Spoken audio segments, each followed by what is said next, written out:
صل على سيدنا ومولانا محمد وعلى سيدنا علي وسيدتنا فاطمة وسيدتنا زينب وسيدنا حسن وسيدنا حسين. اعوذ باللہ من الشیطان الرجیم. بسم اللہ الرحمن الرحیم. الحمد للہ رب العالمین والصلاة والسلام علی اشرف الانبیاء والمرسلین واہل بیتہ الطیبین الطاہرین المعصومین. اما بعد. سورہ مبارک نحل آیت نمبر 103 سے آیت نمبر 111، 103 سے 111. گزشتہ صفحے کے اختتام پر ہم نے دیکھا کہ پروردگار عالم نے قرآن مجید کی عظمت، اہمیت اور مقصد اس کو نازل کرنے کا جو ہے اس کے اوپر گفتگو فرمائی. اب پروردگار عالم ان لوگوں کا ذکر کرتا ہے کہ جنہوں نے انتہائی بے حیائی کے ساتھ نہ فقط قرآن مجید کے کلام الہی ہونے کا انکار کیا، بلکہ اس کے بعد پیغمبر اکرم صلی اللہ علیہ وآلہ وسلم پر ایک عجیب تہمت لگائی کہ معاذ اللہ پیغمبر اکرم نے یہ پورا کلام کسی اور سے حاصل کیا ہے جو خدا نہیں ہے بلکہ انسانوں ہی میں سے کسی اور سے پیغمبر اکرم نے سیکھا ہے. مگر اس کے اندر انہوں نے یہاں تک بے شرمی کا مظاہرہ کیا کہ نسبت معلمی یعنی سکھانے والے کی نسبت اس شخص کی طرف دی کہ جس کا نہ عرب سے کوئی تعلق تھا نہ عربی زبان سے وہ واقف تھا. وہ کون تھا؟ اس حوالے سے مختلف نام لیے گئے جو اتنا امپورٹنٹ نہیں ہے، مگر امپورٹنٹ یہ ہے کہ نہ وہ عربی تھا اور نہ ہی وہ عربی زبان سے بہت زیادہ واقفیت رکھتا تھا. اب ایک ایسا کلام کہ جس کو اہل عرب جس کے سامنے سپر انداختہ ہو رہے ہیں، جس کا جواب نہیں دے پا رہے، بار بار قرآن چیلنج کر رہا ہے کہ اس کتاب کا جواب لے کر آؤ، 10 سوروں کا جواب لے آؤ، 1 سورے کا جواب لے آؤ، تو جواب تو ان سے نہیں بن پڑ رہا. کلام الہی ہونے کا بھی وہ انکار کر رہے ہیں، یہ پہلا جرم ہے. پھر اس کے بعد اس کی نسبت وہ ان کی طرف دے رہے ہیں کہ جو خود عربی سے بھی اچھی طرح سے واقف نہیں ہے. یہ عقلی طور پر بھی ایک مذاق خیز بات ہے. اسی کو پروردگار عالم نے یہاں پر بیان کیا.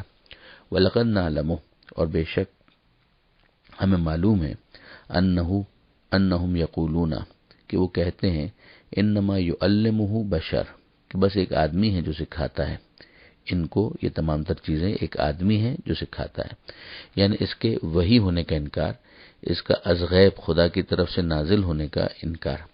لسان الذی یلحدون الیہ اعجمی، جس کی طرف یہ نسبت دیتے ہیں اس کی زبان اعجمی ہے، یعنی وہ صاف عربی بول بھی نہیں پاتا، اس کی زبان صاف نہیں ہے، واضح نہیں ہے. وَهَذَا لِسَانٌ عَرَبِيٌّ مُبِينٌ، اور یہ صاف سلیس عربی زبان ہے. یہ ذہن میں رکھنے والی بات ہے کہ ایک عربی ہے اور ایک اجمی ہے. عربی وہ کہ جو عرب علاقے سے تعلق رکھتا ہو، اجمی جو اس علاقے سے تعلق نہ رکھتا ہو، اور ایک ہے اعجمی یعنی جس کی زبان صاف نہ ہو. یہاں پر یہ جو 2 تعبیرات استعمال ہوئی ہیں، ایک جگہ اعجمی کہہ کر اس کو بیان کیا گیا اور دوسری طرف اس کو عربی زبان کہا گیا. اس سے سمجھ میں آتا ہے کہ وہ شخص جو ہے اس کی زبان بھی صاف نہیں تھی اور اس کا عرب کے علاقے سے بھی کوئی تعلق نہیں تھا، وہ مقامی نہیں تھا، باہر سے آیا تھا. تو یہ انتہائی حماقت ہے کہ ایک ایسی کتاب کہ جس کا جواب 1 سورے کا بھی ان لوگوں سے بن نہیں پا رہا، وہ اس کی نسبت دیں اس شخص کی طرف کہ جو خود وہاں کا بھی نہیں ہے اور اس کی زبان بھی صاف نہیں ہے. اب پروردگار عالم کی طرف سے وعید ہے کہ ان الذین لا یؤمنون بآیات اللہ، یقیناً وہ لوگ کہ جو آیات خدا پر ایمان نہیں رکھتے. اب یہ خود اتنی بڑی ایک نشانی قرآن مجید، اس پر اگر یہ لوگ ایمان نہیں رکھتے تبھی تو اس طرح کی نسبتیں دیتے ہیں. اس طرح کی نسبتیں دینے سے ان کا شکست کھانا بھی سمجھ میں آتا ہے اور عدم ایمان بھی سمجھ میں آتا ہے. تو پھر پروردگار عالم ان کے ساتھ کیا کرے گا؟ لا یہدیہم اللہ، ایک تو اللہ ان کی ہدایت نہیں کرے گا. اس لیے کہ زبردستی ہدایت کرنا تو مقصود نہیں تھا. ہدایت کے لیے تو اس قرآن کو نازل کیا تھا کہ اسے خدا کی نشانی سمجھو، عاجز ہونے کے بعد اس کے کلام الہی ہونے کا اعتراف کرو، رسول پر ایمان لاؤ. وہ تو تم لا نہیں رہے، تو پھر اللہ تمہیں زبردستی ہدایت نہیں دے گا. وَلَهُمْ عَذَابٌ علیم، اور ان کے لیے پھر دردناک عذاب ہے. انما یفتر الکذب، افتراء کذب یعنی جھوٹی بات کو گڑھنا، فیبریکیشن کرنا، یہ تو وہی لوگ کرتے ہیں الذین لا یؤمنون بآیات اللہ، کہ جو اللہ کی نشانیوں پر ایمان نہیں رکھتے. یہ ساری حرکتیں اسی وجہ سے تو ہو رہی ہیں، جھوٹ گڑھ رہے ہیں، اور اس جھوٹ کے گڑھنے کی وجہ یہ ہے کہ یہ لوگ اللہ کی آیتوں پر ایمان نہیں رکھتے۔ وَأُولَئِكَ هُمُ الْكَاذِبُونَ، اور یہ لوگ جھوٹے ہیں۔ من کفر باللہ من بعد ایمانہ الا من اکرہ وقلبہ مطمئن بالایمان۔ اب ذرا پچھلی آیت کے ساتھ اس کو ذرا جوڑیے اور پھر اس کے بعد اس آیت کو دیکھیے۔ پچھلی آیت میں یہ سمجھا دیا گیا کہ ایک گروہ وہ ہے کہ جو کافر ہے، کفر کا اختیار کرنے والا ہے، جو اللہ کی آیتوں پر ایمان نہیں رکھتا۔ اب اس کے ساتھ سمجھایا جا رہا ہے کہ ان کے ساتھ ہوگا کیا، من کفر باللہ من بعد ایمانہ، کہ وہ جو اللہ کا انکار کر دیں من بعد ایمانہ، ایمان کے بعد، یعنی اب یہ دوسری کیٹیگری بن رہی ہے کہ جو ایمان کے بعد پھر جائیں، کفر کی طرف چلے جائیں۔ الا من اکرہ وقلبہ مطمئن بالایمان، ہاں مگر اس بات کو یاد رکھنا کہ وہ جسے مجبور کر دیا گیا ہے اور جس کا دل مطمئن ہے ایمان کے اوپر، یعنی وہ اس کیٹیگری کے اندر شامل نہیں ہو رہا۔ اس کیٹیگری کے اندر وہ افراد شامل ہو رہے ہیں ولیکن من شرح بالکفر صدرہ، کہ جو دل سے کفر پر راضی ہو چکا ہے، یعنی بائی چوائس وہ کفر کو اختیار کیے بیٹھا ہے۔ فعلیہم غضب من اللہ، تو انہی کے اوپر اللہ کا غضب ہے۔ ولہم عذاب عظیم، اور ان کے لیے بڑا عذاب ہے۔ اب اس کا جو بیک گراؤنڈ آپ دیکھیں گے تو تقریباً ساری ہی تفسیریں، چاہے وہ شیعہ علماء کی لکھی ہوئی ہوں، سنی علماء کی لکھی ہوئی ہوں، اردو میں ہوں، عربی میں ہوں، فارسی میں ہوں، آپ کو یہی ملے گا کہ اس کے بیک گراؤنڈ کے اندر ایک واقعہ موجود ہے کہ جناب عمار یاسر رضی اللہ تعالی عنہ، پیغمبر اکرم صلی اللہ علیہ وآلہ وسلم کے انتہائی جلیل القدر صحابی، ان کے والد، ان کی والدہ، خاص طور پہ جناب سمیہ خاتون، جناب یاسر اور اسی طرح سے بعض دوسرے افراد، ان کو گرفتار کیا مشرکین مکہ نے اور کفر پر مجبور کیا۔ ظاہر ہے کہ ان کے دل ایمان سے لبریز تھے۔ جناب سمیہ وہ بھی شہید ہو گئیں، جناب یاسر وہ بھی شہید ہو گئے، اور انہوں نے کوئی ایسا جملہ نہیں کہا، مگر جناب عمار نے ان کے ڈکٹیٹ کیے ہوئے جملوں کو زبان سے ادا کر دیا، اور اس کے بعد پھر ان کی آنکھوں میں آنسو آ گئے کہ یہ کلمہ کفر میری زبان پر آ گئے۔ دوسری طرف بعض سطحی نظر رکھنے والے مسلمانوں نے بھی جناب عمار کو تنقید کا نشانہ بنایا، ان کو کرٹیسائز کیا کہ عمار جو ہے وہ کافر ہو گئے۔ پیغمبر اکرم صلی اللہ علیہ وآلہ وسلم کے پاس جب جناب عمار آئے ہیں تو ان کی آنکھوں میں آنسو تھے۔ پیغمبر اکرم نے ان سے کہا تمہارے دل کی کیا کیفیت تھی؟ کہا کہ اللہ کے رسول دل تو میرا ایمان پر بالکل مطمئن تھا۔ تو پیغمبر اکرم ان کے آنسو پہنچتے جاتے تھے اور یہ کہتے جاتے تھے کہ اگر پھر وہ یہ کہیں تو واپس یہ بات کہہ دینا، کوئی حرج نہیں ہے، جب دل تمہارا مطمئن ہے تو جان بچانے کے لیے اس میں کسی قسم کا کوئی حرج نہیں ہے۔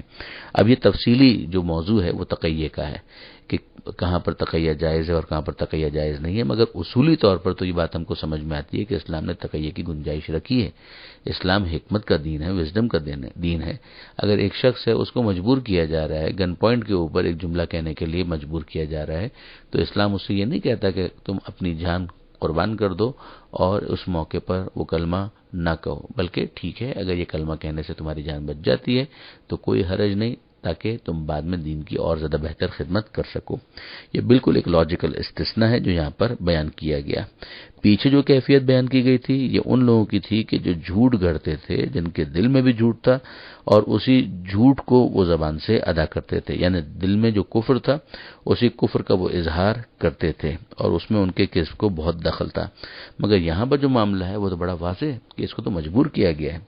پروردگار عالم فرماتا ہے کہ جس نے اللہ کے ساتھ کفر کیا بعد ایمان کے، ہاں مگر اس کو آپ استثناء کر دیجئے کہ جو مجبور کر دیا گیا تھا، دل اس کا مطمئن تھا ایمان کے اوپر، مگر وہ ولیکن من شرح بالکفر صدرہ، کہ جو دل سے کفر پر راضی تھا، فعلیہم غضب من اللہ، تو ان کے اوپر اللہ کا غضب بھی ہے اور ان کے لیے بڑا عذاب بھی ہے۔ یہ کیوں ہے؟ ذالک بانہم مستحب الحیات الدنیا علی الاخرہ، یہ اس لیے ہے کہ انہوں نے دنیا کی زندگی کو ترجیح دی ہے آخرت کے اوپر۔ پرائرٹی لسٹ کے اندر دنیا ان کے لیے سب کچھ ہے، آخرت کچھ بھی نہیں ہے۔ وَأَنَّ اللَّهَ لَا يَهْدِي الْقَوْمَ الْكَافِرِينَ، اور اللہ کافر قوم کی ہدایت نہیں کرتا، یعنی جنہوں نے کفر پر راضی رہنے کا فیصلہ کیا ہے پھر خدا ان کو زبردستی ہدایت تو نہیں دے گا۔ ان کے اس کفر کا نتیجہ کیا ہوگا؟ ان سے توفیقات سلب ہو جائیں گی۔ اولئک الذین طبع اللہ علی قلوبہم، وسمعہم وابصارہم، یہ وہ لوگ ہیں کہ جن کے دلوں پر اللہ مہر لگا دے گا، ان کے کانوں پر مہر لگا دے گا اور ان کی آنکھوں پر بھی مہر لگا دے گا۔ یعنی اب یہ ایمان کی دولت سے محروم ہو جائیں گے اور اس کے ذمہ دار یہ خود ہیں۔ ان کی ان حرکتوں کی وجہ سے خدا ان سے توفیقات سلب کر رہا ہے، نہ یہ کہ پروردگار نے توفیقات سلب کر لی لہٰذا وہ یہ حرکت کر رہے ہیں، جی نہیں، ان کے اس حرکت کی وجہ سے ترجیح دینا دنیا کو آخرت کے اوپر، یہ تمام تر چیزیں وجہ بنتی ہیں کہ ان سے توفیقات سلب کر لی جائیں، جس کی تعبیر یہ ہے کہ اللہ ان کے دل پر مہر لگا دیتا ہے، کان پر مہر لگا دیتا ہے اور ان کی آنکھوں پر مہر لگا دیتا ہے۔ وَأُولَئِکَ ہم الغافلون، اور یہی لوگ پھر غافل ہیں۔ لا جرمہ، کوئی شک نہیں، انہم فی الآخرۃ ہم الخاسرون، کہ یہی لوگ آخرت میں گھاٹا اٹھانے والے ہیں۔ ثم ان ربک للذین ہاجروا من بعد ما فتنوا، پھر اس کے بعد تمہارا رب ان لوگوں کے ساتھ کہ جنہوں نے ہجرت کی بعد اس کے کہ انہیں تکلیفیں پہنچائی گئیں، ثم جاہدوا وصبروا، اور انہوں نے جہاد بھی کیا اور انہوں نے صبر کا مظاہرہ بھی کیا۔ اس کی تعبیر، یہ جو فتنوا کی لفظ یہاں پر استعمال ہوئی ہے، اس کے بارے میں جیسے کہ علامہ سید علی نقی صاحب نے لکھا ہے کہ فتنوا کا مطلب ہے تکلیفیں پہنچانے کے بعد، یعنی کفار کی طرف سے، مشرکین کی طرف سے ان کو تکلیفیں پہنچائی گئیں۔ اب یہ افراد وہ تھے کہ جو بظاہر ان تکلیفوں کے بعد، ان پریشانیوں کے بعد ان لوگوں نے ہجرت میں سبقت نہیں کی، بعد میں یہ وہ افراد تھے کہ جنہوں نے ہجرت کی۔